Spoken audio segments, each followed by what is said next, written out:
O Rio de Janeiro tem dado passos importantes aí na reabertura, na flexibilização da quarentena, na retomada de várias atividades, mas quando a gente observa os números, né, dos casos de coronavírus e os casos de mortes no Rio de Janeiro e faz uma comparação, por exemplo, com São Paulo, que continua sendo o epicentro da doença em todo o Brasil, São Paulo tem aproximadamente 281 mil casos confirmados e 15 mil mortes. Estou dando números aproximados aqui, tá, pessoal?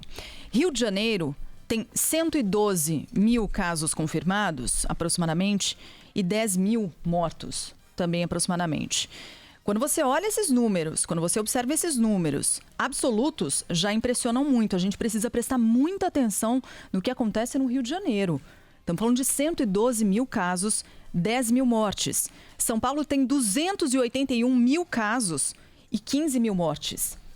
É como se a cada 18 infectados em São Paulo, um morresse, e no Rio de Janeiro, a cada 11, um morresse. É, uma taxa de mortalidade maior no Rio de Janeiro. E também é importante, a gente está falando de números absolutos que já preocupam, mas também quando você faz a proporção, seja nessa proporção para chegar à taxa de mortalidade, mas também a proporção em relação à população mesmo do Rio de Janeiro, em relação à população de São Paulo, né?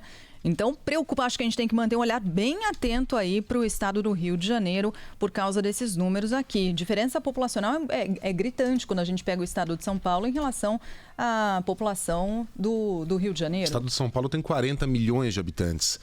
A população do Rio é um terço desta. 16 milhões e meio, coisa assim. Também números aproximados, tá, gente? Então, se o Rio tem 2/3 das mortes de São Paulo, significa que tem proporcionalmente muito mais gente morrendo no Rio de Janeiro. Muito mais. A proporção normal seria que para cada 15 mil mortos em São Paulo, 5 mil morressem no Rio. Mas não são 5. São, repita aí, Sheila, 11, né? 10 mil mortos. Portanto, também número aproximado, tá? O dobro.